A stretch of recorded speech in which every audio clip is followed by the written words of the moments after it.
In this short video, I will show you two simple but very elegant art styles which you can generate with text-to-image prompts.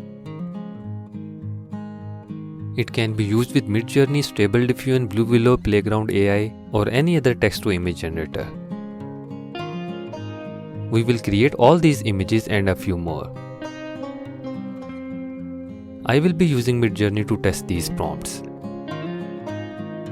You can watch my other video on the effective use of Midjourney if you haven't used the Midjourney before. The first art style I will use is the Fractal Art. If you search this on internet, you will find that it is an art with a geometric and repeating pattern. So if we just use the keyword fractal with any prompt, you will see the amazing results. I will try a simple prompt as fractal human, and here are the amazing results. I will upscale the image 3. Now I will show you a couple of other results obtained with the Fractal Art.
Now I will talk about the second art style, which is known as the Mandala Art. If you search this on internet, you will find that it is a circular repeated pattern. So as prompt, let's first simply use the Mandala Art and then we will add more variations. The simple Mandala Art has produced these results. These are great, but let's use different objects in our prompt to generate the Mandala Art.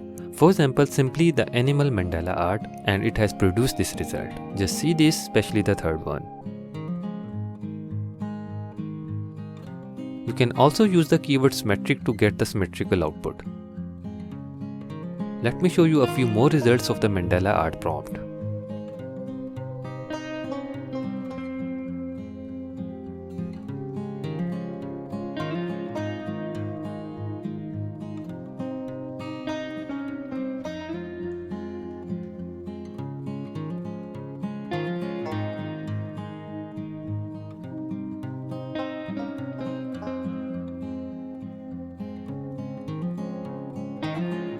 I hope you liked the video. Please subscribe to my channel and thanks for watching.